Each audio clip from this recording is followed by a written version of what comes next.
Hello, Alex. Hello, Viola. How are you today? I'm really good. I'm great, actually. How are you?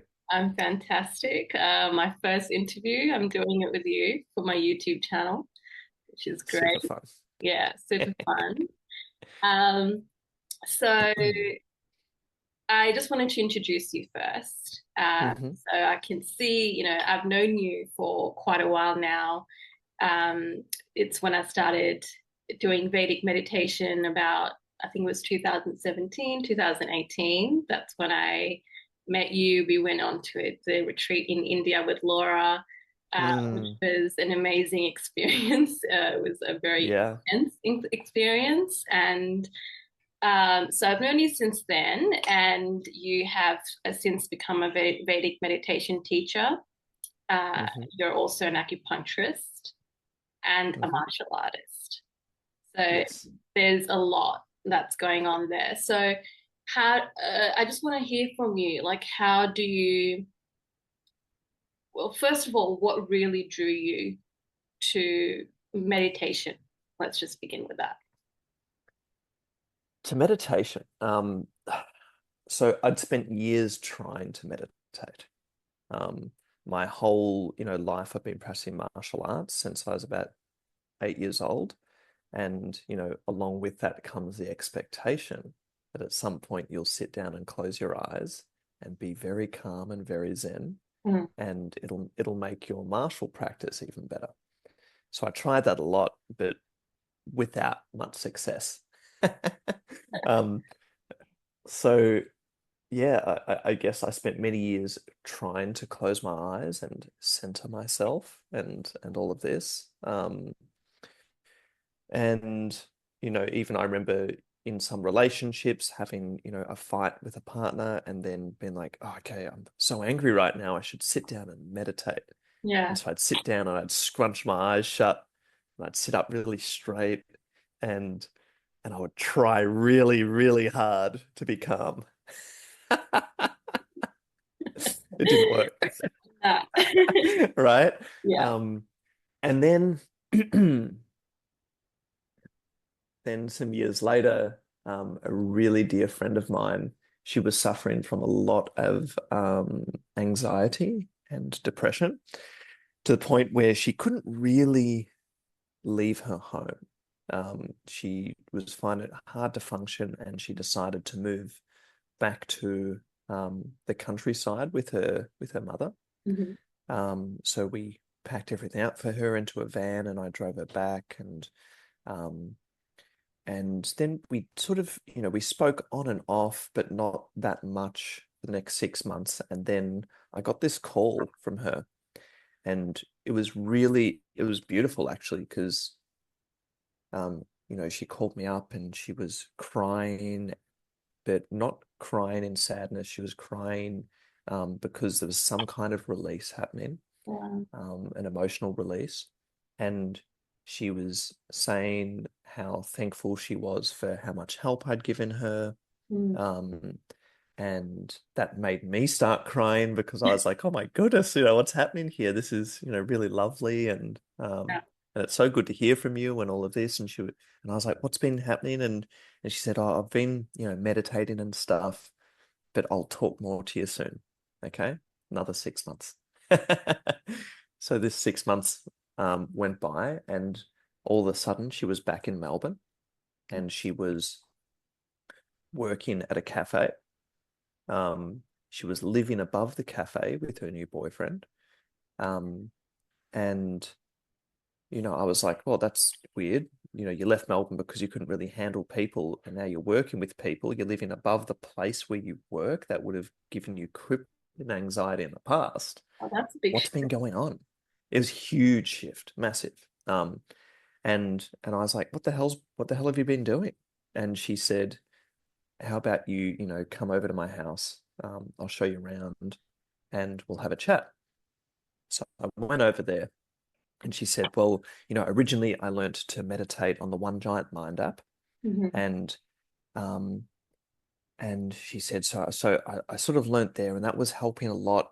And then, it got me to the point where I could move back to the city. So I did that. and then I had this really strong pull to find a personal teacher, someone that could teach me in person the ins and outs of meditation and explain to me what the heck was going on inside my own head as it was happening. Mm.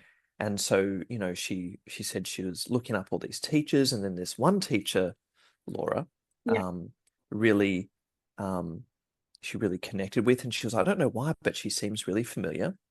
And so she went to one of her intro talks for Vedic meditation course, and realized halfway through the intro talk that it was Laura's voice that she was listening to on the One Giant Mind app, Oh, wow.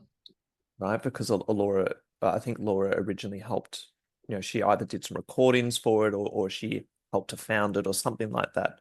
Um, and yeah, it was, very serendipitous for her, and, really profound as well, I think, having that, oh my gosh, it was your voice that helped me realize that I wasn't just this dark mess. Yeah. And now I'm going to learn, this traditional meditation technique from you, which sounds marvelous. Yeah. And so she learned, and she said after that, just everything fell into place. It was after that that she could work again. It was after that that she um, decided to go from, a share house to moving in with this dude that, she hadn't really known for ages, and they were just having a great time, and, it was all good.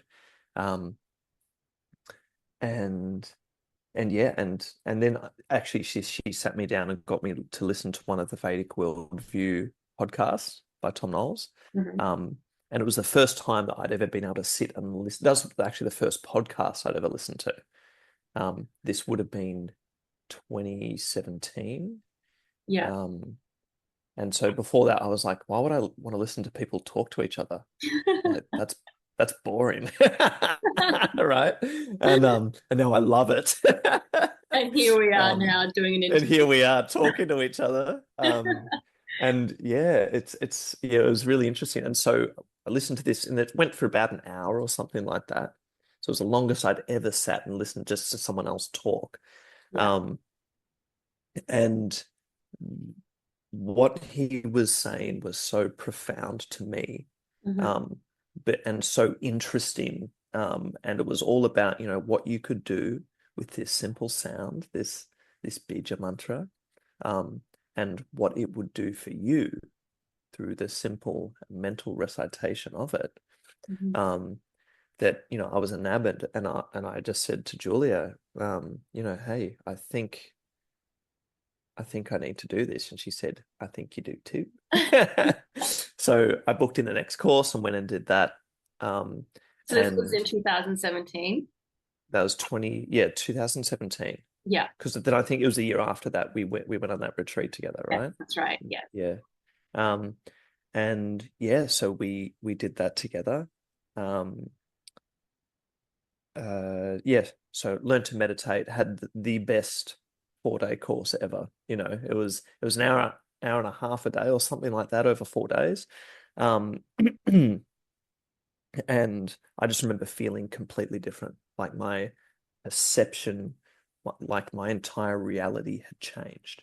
Wow. And I had a, big smile on my face when I walked out after that first session, because everything looked different and a little bit more shiny, and I felt really relaxed and open.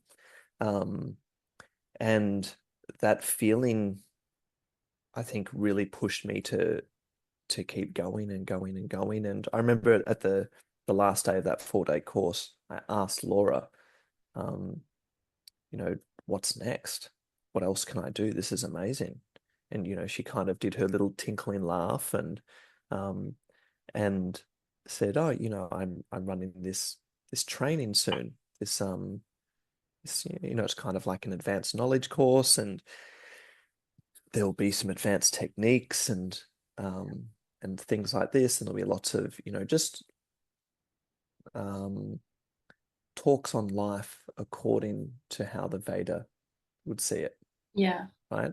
Yeah. Um, and so I just jumped straight in on that, and a bunch of my friends started to meditate around that time as well, and because I was talking about it so much. Yeah. And so Oscar, he jumped in on it as well, and all of that, and I met all of you guys, and it was just fantastic, That's and that was how I amazing. got into it. That's Yeah. fantastic. That's a really cool story. I mean, I think it just shows that, like I'm really fascinated about the stress Mm, system. And I am quite aware that other people's stress can also have an impact on us and vice mm, versa. And even, the stress hormones, the happy hormones, they all affect us. And I think that when, we take responsibility for ourselves, it, mm, it really starts to have this uh, positive effect on our environment and on other people. And I think that's why it's so important to take that responsibility for yourself and for your stress system yeah. and for your own mental Hmm. health, because Hmm. rather than going around and telling other people what to do. So I think, when you witnessed one of your really good friends experience this change, I think that became a testimony in itself. She didn't really have to talk about it or convince you or, ask you to come in and join a course or do any of that. Like, she was a testimony itself because Yeah. she took herself on, and you gravitated towards that. Yeah, And, that's right. and then I think when Oscar and everyone else started to also meditate, after you started meditating, they also gravitated towards that. And I think that's really fantastic. Yeah. Yeah, it's such a beautiful way of doing it. There's, from what I can see, that there are no of it's it's very rare for teachers of this tradition um to advertise or I guess to do paid advertisements. They'll post, hey, I'm running this course Yeah. on Instagram or something like that, and or they'll send an email to their current students, and their current students will just pull friends and family and be like, do this. Um, that tends to be the way that I teach, or the way that I let people know that I'm running a course is it's almost entirely through word of mouth. Yeah. And then every now and then, I just do I post a story on Instagram being like, I'm going to run a course at the end of this month. If anyone wants to jump in, let me know. It's fine. You don't have to as well. Have a good time. Um, and that's how it ends up working. And yeah, it's like people turn up, That's and great. I think that Yeah, that talks for itself, which is absolutely. really good. And I think, we were talking about this the other day when I spoke to you briefly over the phone, and I asked you, Mm, is it just me or the stress has gone up collectively? Are people more stressed out than they used to be? And you said, yes, absolutely. And the part of the reason is social media. mm, So I just want to move into that a little bit. mm, So can we talk about that? Like, what have you witnessed as a Vedic meditation teacher, who's been practicing for a number of years? You're also an mm, acupuncturist and a martial artist. mm. Do understand the stress system quite well. Yeah. Um, Yeah. what do you see? And yeah, I guess what I see is that as um y- because I was born in the 80s. And so I sort of grew up as the internet was just starting. Um, we had dial-up, and we had the big boxy computers, and yeah, so much in totally the best. There was lots of Snake and Frogger. Um, and yeah, like went from a time where there was barely, we had barely usable computers to now having a supercomputer in the palm of your hands fun. Mhm. that runs, we have these multiple AI apps, where we can, get anything made up in seconds. You can create images through input into your AI. Um, you can create entire, lectures if you want, right? Like if you wanted to write a speech, you can get your AI to do it for you and all of this sort of stuff. Um, but what I've seen, especially I guess like since smartphones started to come out, which was when this the first smartphones probably came out when I was about 17 or something like that, like the first iPhone. Huh? I remember seeing that and just being like, I don't know what that is. And so I ignored it for, a few years, and I got my first iPhone um, when I think I was working full time in a bar or something like that. And I was like, I'm going to get the newest, or, by that time wasn't the newest, but I was like, I'm going to get me a smartphone. And I had no idea what it was or how it worked. Um, and I was like, oh, the colors, like, it's a touch screen. That's fun. There's not buttons that you have to, press into the thing. And every Yeah. now and then they fail and, and all of that, right? They're not the old Nokias. Yeah. Um, and it was interesting because the it was something about the colors were really alluring, right? And then all of the apps that started to be developed to go onto the phone were like really addictive. Yeah. I And like the word addictive. right, addictive. And I think in some part as well, stress itself has become addictive to people. Wow. Um, and I think the reason for that is because what we're doing is we're creating so much stimulation, mental stimulation, as well as physical, um, that what we're doing is we're distracting the mind from anything hard from coming up, Yeah. So right? trying to avoid anything uncomfortable. Absolutely, right? And the best way to avoid that is to, play this really colorful game or to message 30 or 40 of your friends one after the other or in group chats or send memes or this sort of thing. And like I'm definitely an enjoyer of a good meme. Um, but at the same time, we have to notice when we're, what do they call it, falling into a meme hole. Yeah. Um, if you or doom scrolling, actually, that's another thing. Um, what we're doing is we're overstimulating the mind to the point where it cannot settle, right? Ah, great. The mind can't settle. It means I can't go still inside. And it means that if there's no stillness inside, nothing can then rise up from within myself, Yeah. right? So effectively, we're applying an anesthetic to our mind to stop us from dealing with, whether it be trauma or some kind of mental emotional issue or damage, which always translates through to the physical layer anyway. Yes. Um, so yeah, what I've seen over time is that increase, as we've been able to receive emails to our phones. All of a sudden, your work will just email you whenever they want. Absolutely. They don't have to wait for you to get back into the office because they have a direct line of communication to you. Um, friends, family, um, phone companies, anyone and everyone has a direct line of contact to you at all times. Promotions. Absolutely. Anything, Yeah.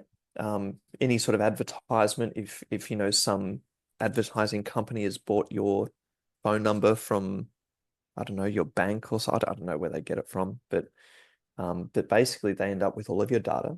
They end up with your email, with your phone number, with your WhatsApp and all of that. And Yeah. then they hit you on every platform. Um,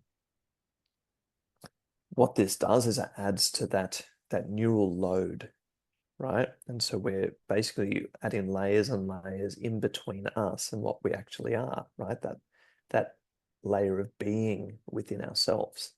Um, and all of this, filling up our mind and our nervous system, it's going to create a lot of friction. Okay. Thoughts, right? Thoughts, when they're left and they're not processed, or experiences are not processed, Mm. our psyche has to do something to protect us from nervous breakdown.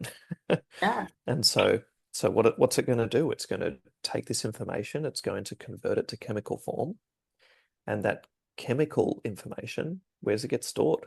Right? It gets stored in our cells, Yeah. gets stored in our body. Yeah. Um, and if there's enough of that information shoved into one place, it creates friction. Friction leads to heat. Heat leads to inflammation. And inflammation is the cause and the exacerbator of all disease, of all illness. of all injury. All right, physical, mental, and emotional. Yeah. So, plus it, like we said earlier, it clogs up or it covers up what it is that needs to take place, whatever process that naturally happens that helps us to process all of this stuff, And it's scary. right? Yeah, of course it's scary, like the ramifications of having a stressed nervous system and mind are horrible. It's Yeah. ill health, um, mental and physical and emotional, Yeah. right? Like, and if you want to go into specific syndromes or symptoms, you can look at full body pain, you can look at neuralgia, you can look at stroke and heart attack and diabetes. You can look at literally everything that happens to the body starts off at this mental emotional level, Yeah. right? And it just filters through. That's what it does. Um, and yeah, social media definitely has a huge impact on this because all we're doing is we're adding to that load.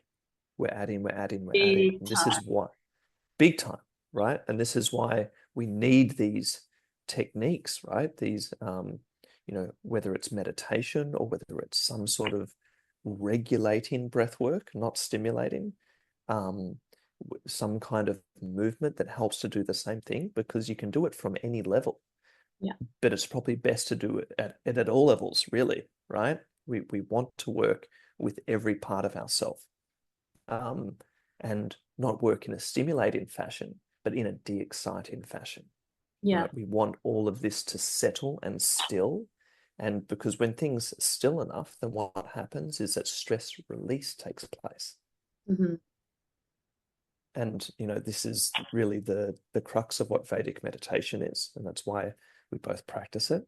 Um, and it's the crux of what movement and breath practices from the yogic traditions do, and not the aerobic yogas that we see in the West, but traditional yoga tends to be a lot more helpful for this. But then we also have Western um, experts coming up with their own techniques that help to release stress. Like it can all be helpful, but again, we want this de-excitation to take place. We don't want excitation of the nervous system. Exactly. And I think there are many ways to de-stress your nervous system. As you know, there's not just one way. There are multiple ways, and you just No. have to explore and see what works for you. Yes. And you can try different things. And like with me, Hmm. starting off with the Vedic meditation, um, it was a very, very interesting experience because I'd never meditated before. I have never been drawn to meditating before. And but over the years, I started noticing that something is missing. And what it was, once I started to explore, was the element of being in my body, like doing practices which would bring me back into my body a lot more, Yeah. along with meditation. So Hmm. when I started to explore, these different modalities and, started to see, okay, this is working for me a lot more. My nervous system has been a wreck for a long period of time. And, just meditation alone isn't helping me. And, and I think that's when I uh, really started to I don't know, like to educate myself about the body and the nervous system and the stress system and my own personal habits. What's really adding to my stress on a daily basis. Whether it's relationships, whether it's being too much on social media, whether it's certain types of foods, whether it's watching certain type of contents or movies. Like there are Mm. just so many things. Um, so yeah, and I think yeah, it's really important for everyone to explore and see what works for them. I agree. Yeah. Mm.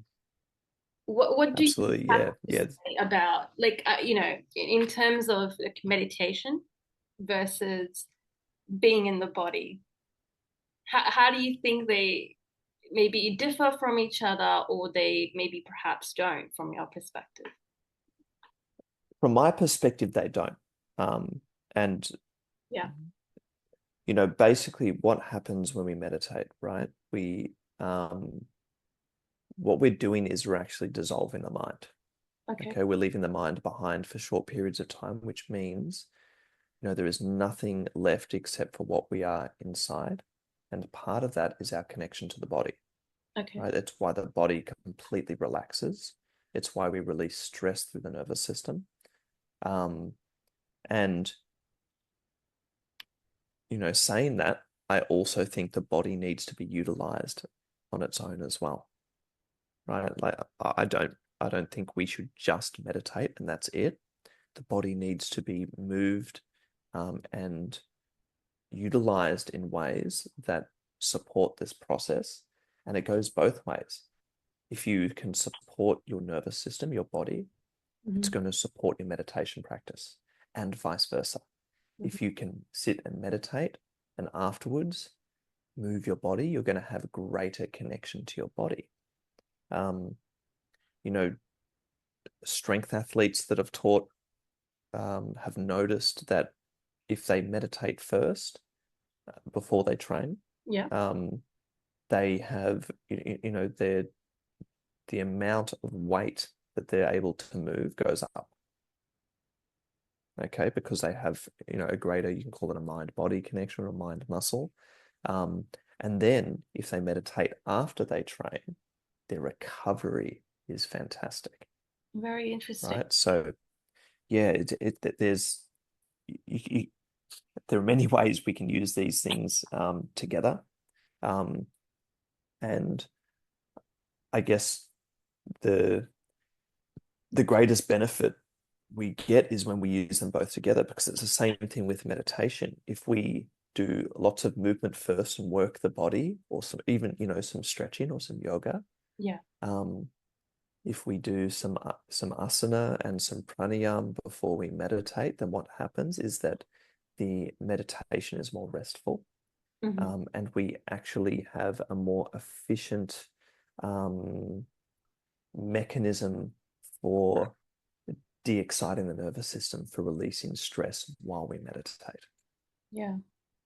So all of these things, they're all great on their own. Bit of exercise on its own, fantastic. Yeah. Sitting there and, listening to your breath or taking some deeper breaths for a little while, pretty good. Yeah. Um, Sitting there and thinking this mantra in your mind for a bit, but by itself, pretty good. Hmm. But then when all used together in conjunction, Yeah. that's when we have, our optimal practice. I agree. Yeah, Absolutely. right. Absolutely. So that's when we have the greatest de-excitation of the nervous system. Yeah. Absolutely. Um, which sort of leads me to what stillness is and why stillness is so important and how we can, you know, achieve that stillness in Mm. our daily lives. And I think it's a work in progress, in my opinion, from my Hmm. experience, because there is a lot that comes up. And I did train in Kundalini Global Yoga, and Hmm. stillness that, came up a lot since then for me, and what the Mm. Kundalini is and what is the divine within, that has come up for me a lot since these past few years. And only now Mm. I've started to really understand, um, not just intellectually, but really understand it on a much deeper level, what it means to, to be present. And Yeah. to me, that is a really big question. I think it's something that it's really important to explore, especially within the spiritual community, when everyone, not everyone, but so many people are out there so gravitated towards yoga, meditation, going on retreats, and eating really healthy and organic food. But Mm. what is stillness? Does that mean that if you're meditating and doing yoga, eating healthy and all that sort of stuff, does that mean that you are actually embodying stillness, or do you, is that what you're bringing in your day-to-day life? Um, Stillness, yes. yeah. Yeah. So I just want to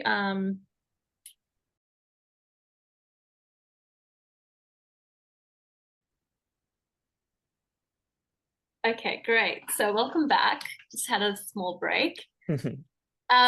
Yeah, so I really want to talk about stillness. Mm, We were asked this question, what do you think spirituality is during a Kundalini global training? And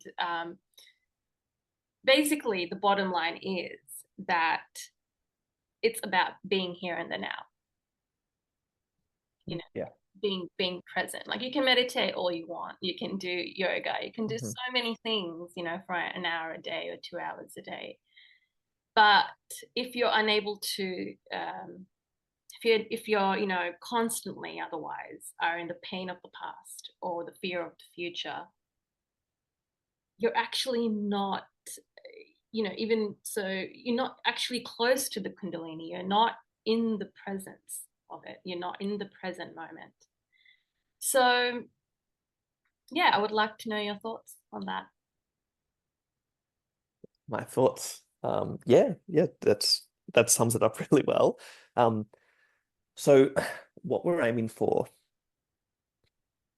um, especially with what I teach with Vedic meditation, um, is a relaxation of the mind to the point where it lets go of holding on to, like you were saying, thoughts about what might happen, Yeah. and then, thoughts about what did happen, which are memory.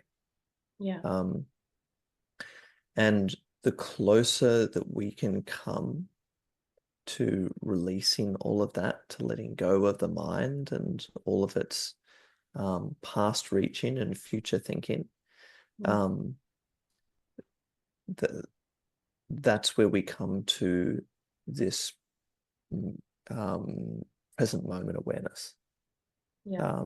which is stillness, right? Because if we are still, then what we're experiencing is what is happening right now in a continuum. Mm. Okay, so it like this is the thing, like the present moment isn't static. Um, it's a constant movement through, space and time and whatever's going on around us. And to me, spirituality is, you know, one, being aware that that's a thing, Yeah. and then two, being able to actually step into that and embrace it. Um, and not embrace it as in like, oh yes, I know it's there and I want to be there, but we want to refine ourselves with the techniques that we practice, to be able to tap into that directly. Okay, so we remove the part, or we dissolve the part of ourselves that is constantly trying to grasp for other things, for other stimulation, like we spoke about earlier, because that's what the mind does, right? It craves stimulation. And it's part of the reason why, um, social media and, little colorful games on the phone and stuff are so enticing, is because, that's stimulating and that's great. And it means, the mind loves stimulation and it can hang out with what it likes. Yeah. Um, and so we want to go the other way, right? We want to go, instead of from inwards out and constantly picking up everything out and bringing it in, we want to turn inwards and we want to experience that inner stillness to the point where it starts to come to the forefront of our mind, Yeah. right? And when we still the mind, um, and it goes back to what I was saying earlier, where a still mind means stress release. Mm-hmm. And if stress release can take place, and obviously stress is a mostly physical thing that has connotations of attachment to repetitive thoughts and this sort of thing. Um, but that's a great thing by itself. If we can release the physical source of these mental repetitions, Mm-hmm. then what we're going to do is still the mind even more. We're going to remove the static. We're going to remove the fog on the window screen, and we're going to see much more clearly with a mind that isn't, or that is less likely to attach itself to, new bits of stimulation, and then lead that to a thought that we've had in the past. Yeah. Right? So stimulation happens out there. That reminds me of this thing. And then you start to go on this other storyline, which isn't actually real. And when I say not real, I mean that it's not happening now. And so there's no point spending that much time with it. Absolutely. Yeah. Yeah. And it's it's a very visceral experience when you do tend to go out of stillness, when you get triggered, you know, that that puts you Yeah, absolutely. That feeling of being triggered. Um, what is it? It's the stirring up of stress to the point where, friction is added. There's heat. We always feel heat when we're triggered because there's some anger that happens, right? Um, and yeah, it's funny because that experience that we don't like to have is exacerbated, again by any excess stimulation. So what we want to do is instead of anesthetizing um, that particular feeling with excess stimulation, we want to go the other way, and we want to still everything to the point where it shakes loose, right? We remove that part that was causing that feeling of constriction or of heat or of anger, all of those things in the first place. Yeah. Right? Like that just, it makes more sense to me that way. Yeah. We're never going to be able to remove those particular parts that are stuck in us, right? Like think of them as splinters or something like that, splinters of stimulation. We're never going to be able to remove those we're never going to be able to remove those with the thing that caused them. We're just going to add more to, But right? So isn't we that need to interesting? come at it from the opposite direction. Yeah, absolutely. And isn't that Mm. interesting that the the habit is to actually go for more stimulation? Absolutely. This it could be for so many different reasons, and I think this is the way we've been brainwashed, or this is what's been modeled to us as well. We don't Yeah. know any other way. I don't think I've seen many people growing up where they have been meditating or where they've taken a deep No. breath when they're stressed. It's Hmm. usually, okay, let's just reach out to something that's outside of me to make myself feel better.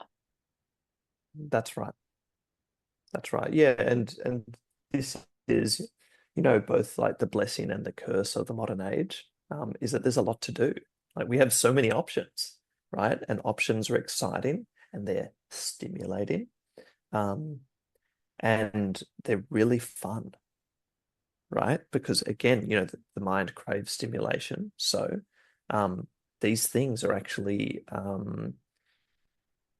what's the right word? Um,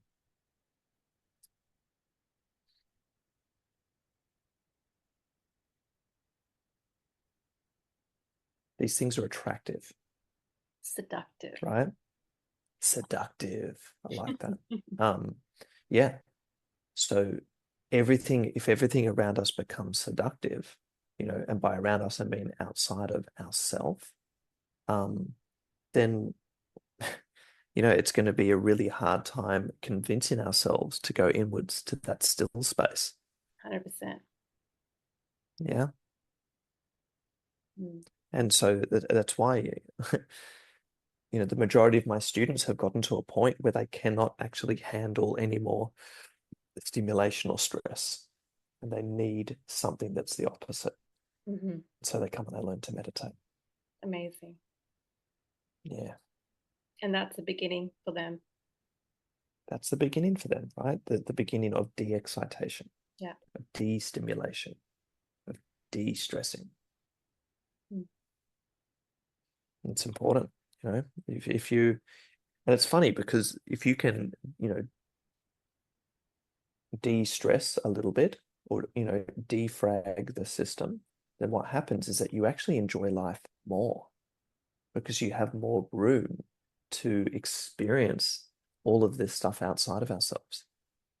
It Yeah, doesn't mean that we don't want to experience anything outside of ourselves, because then what would be the point, right? We actually just want to experience it really well.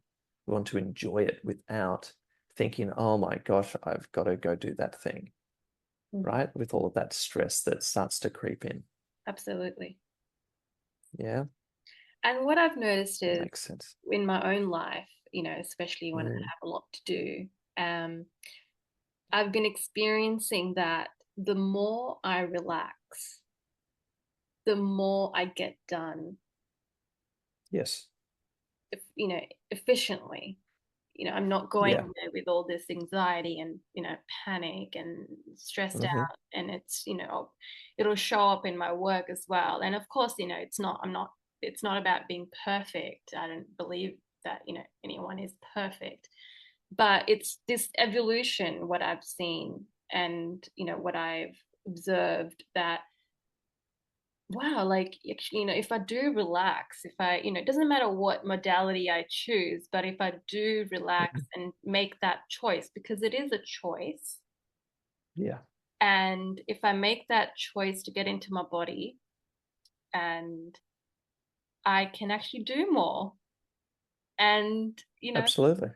like I mean, I'm still achieving it, but I'm just achieving it in a much more, um, you know, it's less harmful to me and to other people. Hmm. And I Hmm. think I really want to end off with this last bit is I think self-care is also other care.